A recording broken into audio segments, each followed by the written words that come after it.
Hello et bienvenue sur le podcast Parlons Com. Je suis Bertie, la licorne de ta com et de ton business.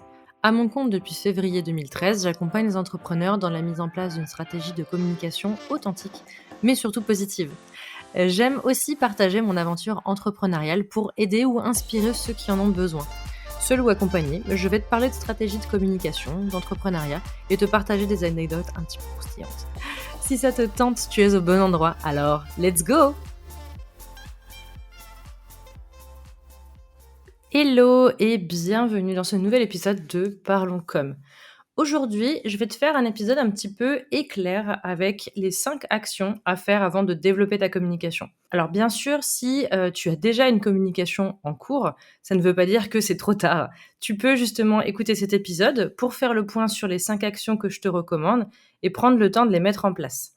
Si par contre tu es en train de réfléchir à ta communication, que ce soit pour la lancer ou pour la relancer, cet épisode est parfait pour toi pour te permettre de bien avoir en tête les 5 actions qui sont importantes pour toi afin de développer tout ça et d'être sûr d'aller dans le bon sens. T'es prêt? C'est parti! Alors la première action, c'est tout simplement de connaître ta cible. Ça paraît évident et c'est quelque chose que l'on rabâche énormément, notamment autour du client idéal, etc.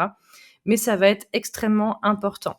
Comme je dis souvent à mes élèves ou mes coachés, si tu ne sais pas à qui tu parles, c'est très difficile de lui parler. Je prends souvent un exemple assez simple. Imaginons que tu doives vendre tes offres, mais tu parles à une glace sans teint. C'est-à-dire que tu sais qu'il y a quelqu'un derrière, tu sais un peu comme dans les épisodes de policiers, tu sais qu'il y a quelqu'un derrière, mais tu ne vois pas la personne, d'accord? Donc tu parles, mais tu ne vois pas la personne, tu ne sais pas comment elle réagit, tu ne vois pas ses expressions, tu ne sais pas qui c'est, si c'est un homme, une femme, quel âge il a ou elle a, etc., etc. Donc tu sais pas si tu parles à un enfant, un adulte, etc.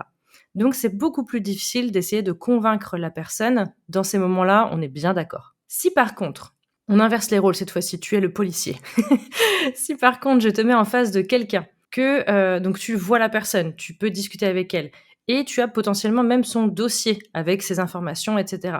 Donc c'est-à-dire tu sais un petit peu ce qui l'intéresse et autres. Alors bien sûr, on ne parle pas du côté policier interrogatoire, hein, on parle du côté c'est juste pour l'image, hein. Tu n'es pas là pour interroger tes clients, tu es là pour les accompagner et les aider. Donc, imaginons que tu as ce fameux dossier avec quelques informations sur la personne et tu sais, par exemple, je sais pas, une de ses passions ou des choses comme ça. Et dans ces cas-là, quand toi, tu vas devoir lui parler pour lui vendre ton offre, ton produit ou tes services, ça va être beaucoup plus simple pour toi. Déjà parce que tu vas voir la personne, donc tu sais déjà à qui tu t'adresses. Tu vas en plus avoir la possibilité de voir ses expressions, donc tu vas pouvoir rebondir dessus, etc. Et en plus, si tu connais certains petits trucs sur elle, comme, je sais pas, si elle est passionnée par telle ou telle chose, tu vas pouvoir potentiellement, justement t'en servir pour dire: «Bah, moi aussi» ou à l'inverse: «Ah, j'ai vu que tu aimais bien ça» et cetera. Je parle pas bien sûr de manipulation, on est d'accord, hein, je parle vraiment d'échange. Alors, c'est sûr que sur les réseaux sociaux, tu vas me dire: «Bah oui, mais moi, mon client idéal, je vois pas sa tête, je vois pas ses réactions» et cetera. L'idée, c'est de prendre le temps de faire ce qu'on appelle le profil de client idéal. Donc ça va te permettre d'avoir en tête un petit peu une ou plusieurs personnes. Alors, idéalement, je te conseille d'avoir entre 1 et 3 profils de client idéal maximum. Si tu en as plus, ça veut dire qu'il y a quelque chose qui ne va pas. Tu as trop de profils, c'est trop complexe. Et tu en as minimum un, évidemment. Bon, ça paraît évident. Donc, l'idée, c'est pas forcément d'avoir Martin, il a 40 ans, il est père de 2 enfants, il travaille dans telle entreprise, il est CSP+, etc. Ça peut être intéressant, mais pour moi, ce qui m'intéresse vraiment, c'est ce qu'on appelle la carte d'empathie. C'est plutôt connaître un peu, par exemple, tu peux déjà avoir une tranche d'âge plutôt qu'un âge exact, si c'est plus facile pour toi. Alors, quand on est une tranche d'âge, évite d'avoir une tranche d'âge de plus de 5-6 ans, parce que quand j'ai des élèves qui me font des tranches d'âge, oui, ma cible, elle a entre 20 et 40 ans. C'est pas une tranche d'âge, ça, c'est, c'est énorme. Donc, il faut que ce soit quand même un minimum ciblé et te dire en fait qu'est-ce qui l'intéresse, quelles sont les questions qu'il se pose, quels sont les points bloquants qu'il peut rencontrer et justement, aller un petit peu plus loin sur cette partie-là.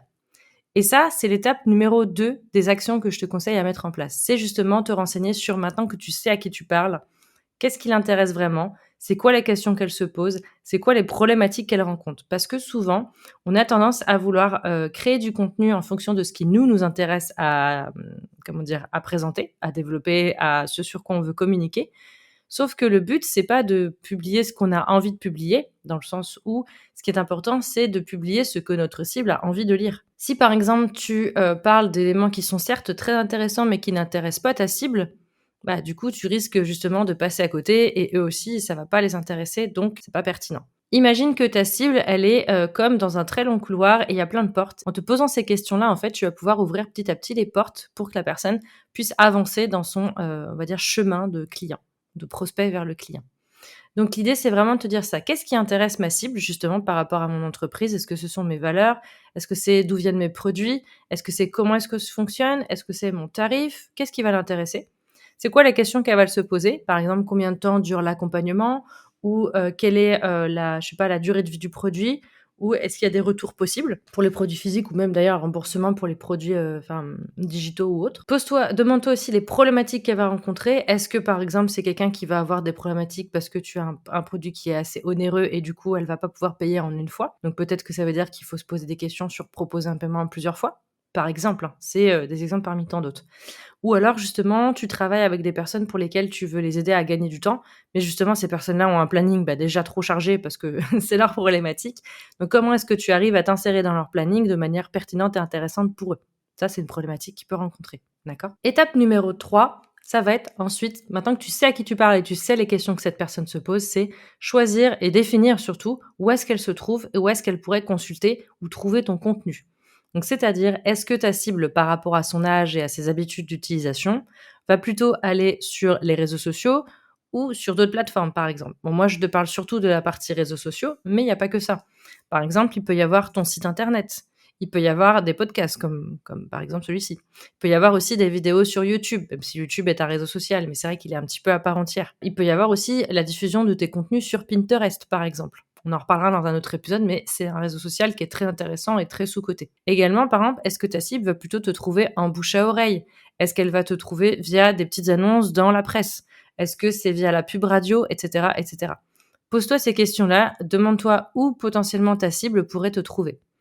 Ensuite, grâce à ça, tu vas pouvoir te dire, enfin, tu vas pouvoir savoir où est-ce que c'est plus pertinent d'aller développer ton énergie pour pouvoir être présent sur ces plateformes-là. Quatrième étape que je trouve très importante, évidemment, c'est se former et s'adapter aux plateformes choisies. Alors, se former, c'est pas toujours obligatoire. Et c'est une formatrice qui te dit ça. Ce que je veux dire par là, c'est que si tu as déjà des très bonnes compétences, t'es pas obligé de te former encore plus. Par contre, si tu n'es pas très à l'aise, si tu connais pas ou peu la plateforme, par exemple, si tu dois aller sur Instagram et que tu maîtrises pas les codes d'Instagram et la manière dont on publie sur ce réseau-là, c'est bien, c'est mieux, c'est quand même vraiment, je dirais, très important de te former. Pour ça, tu as la possibilité soit d'aller regarder des tutoriels en ligne, des choses comme ça. Il y en a beaucoup sur YouTube, il y a beaucoup de choses qui existent déjà en gratuit, donc n'hésite pas à aller faire un tour là-dessus. Ou alors, tu peux décider de te faire accompagner par un ou une formateur ou coach qui va pouvoir justement s'adapter à toi et comment dire? Te proposer d'apprendre la plateforme à ta manière et selon ce que toi, tu vas avoir besoin d'en faire. Surtout, c'est bien s'adapter à chaque plateforme. C'est-à-dire que si, tu es, je sais pas, très à l'aise sur, Facebook et que tu dois aller sur LinkedIn, surtout comprends bien les codes de la plateforme sur laquelle tu vas. Comprends que ce qui va être important sur LinkedIn, ça va pas être la même chose que sur Facebook. Pareil, si tu veux développer un podcast, évidemment que le son va être important. Si tu veux aller sur YouTube, il faut un minimum faire attention au montage, à certaines choses. Chaque plateforme va avoir des exigences. Si tu commences à rédiger un blog, il va falloir un minimum te former ou comprendre comment fonctionne le SEO, donc le Search Engine Optimization, c'est-à-dire comment est-ce que tu optimises ton contenu pour qu'il soit bien référencé. Donc ça va être important, c'est en fonction de la plateforme où tu dois aller, potentiellement te former, mais surtout adapter ton contenu et ton discours à la plateforme que tu as choisie par rapport à la cible. Et la dernière action, la dernière étape, et qui pour moi est très importante, mais je la mets en dernier parce qu'elle résume un petit peu tout ce qu'on a dit avant, surtout reste authentique. Avec Cassandre de Unalome Studio, on est en train de développer un nouveau challenge dont on va te parler très très très prochainement sur nos 2 comptes Instagram. Je te mettrai toutes les informations en description et ce challenge-là, en fait, va te permettre en une semaine de justement pouvoir trouver ce qu'on appelle ton tone of voice, donc un peu comment tu vas parler, et cetera, et de développer ta visibilité sur Instagram. C'est un challenge qui est 100 gratuit. Tu t'inscris et tu reçois un mail par jour pendant une semaine pour pouvoir faire les actions qu'on te conseille. Là-dessus, évidemment, tu peux les faire au rythme que tu veux. C'est-à-dire que tu recevras un mail par jour, mais si tu veux le faire sur plusieurs jours, plusieurs semaines, plusieurs mois, c'est toi qui décides. Nous, on te fournit le contenu, d'accord? Et à chaque fois, tu auras un mail qui t'explique les actions qu'on te conseille et un workbook pour pouvoir mettre en place ces actions-là. Je te rappelle que je te mettrai toutes les informations justement en bas. Et justement, la première étape, c'est de trouver notamment ce qu'on appelle le tone of voice. Donc vraiment, comment est-ce que tu vas parler, le ton de ta voix sur les réseaux, au sens figuré du terme, bien sûr. Et le plus important là-dedans, ça va être justement de rester authentique, de rester toi-même. N'essaie pas de te cacher derrière des on, derrière des nous sommes l'agence de, alors que tu es tout seul ou toute seule. N'essaie pas d'adopter un discours avec lequel tu n'es pas en adéquation. Ne parle pas de manière extrêmement pompeuse si tu es quelqu'un qui est plutôt chill et plutôt familier. Enfin voilà, assume en fait ta manière d'être et tes expressions, ta manière de parler, ta manière de penser, ta vision des choses. Et c'est ça qui va faire que les gens vont justement avoir envie de suivre ton contenu. Il est possible en effet qu'en restant authentique, tu, entre guillemets, te fermes à certaines personnes. Donc des personnes ne vont pas apprécier ton contenu ou ta manière de penser ou ta vision des choses, etc. C'est pas grave et c'est normal. On peut pas plaire à tout le monde. On entend beaucoup cette phrase, mais c'est vraiment totalement vrai et ça sert à rien de plaire à tout le monde. Imaginons que tu plaises à tout le monde. Dans tous les cas, tu ne peux pas répondre aux besoins de tout le monde. C'est très souvent impossible. Donc par exemple, si moi j'étais la meilleure coach en stratégie du monde, ce qui n'est pas le cas, clairement, je ne pourrais pas accompagner la terre entière dans tous les cas. Donc, je n'aurais pas le temps, tout simplement, et je n'aurais pas les capacités, ni les compétences, etc. Donc, dans tous les cas, c'est normal de ne pas plaire à tout le monde. Et si tu veux justement attirer des clients qui ont les mêmes valeurs que toi, qui pensent comme toi, qui sont en adéquation avec justement ta manière de voir les choses, mets-la en avant. Enfin, mets tout ça en avant. Comme ça, tu vas être sûr de pouvoir échanger avec des personnes qui sont d'accord avec toi, qui partagent tes avis, qui partagent ta vision, qui ont envie de bosser avec toi justement aussi pour ça. Et ne pas travailler avec des clients avec lesquels ça ne matcherait pas justement parce que vous n'avez pas les mêmes visions des choses. Donc surtout, reste bien authentique. Si je dois récapituler ces 5 actions en quelques phrases, premièrement, connais bien ta cible. Deuxièmement, pose-toi les questions sur qu'est-ce qui l'intéresse et c'est quoi ses problématiques. Troisièmement, définis où elle se trouve, justement sur quelle plateforme. Quatrièmement, forme-toi et adapte ton contenu et ta manière de fonctionner aux plateformes pour que tu sois cohérent. Et surtout, cinquième, reste authentique. C'est super important. J'espère que cet épisode t'aura aidé à mettre en place ces 5 petites actions à faire avant de développer ta communication ou alors si tu es en train de la retravailler. Merci, à bientôt. Merci d'avoir écouté cet épisode. S'il t'a plu, laisse-moi une note et un commentaire sur ta plateforme de podcast préférée. S'il y a des sujets que tu aimerais que j'aborde, viens m'en parler sur Instagram @lostinweb ou alors par mail contact@lostin-web.fr. Je te mets toutes les infos dans la description. À très bientôt pour un nouvel épisode.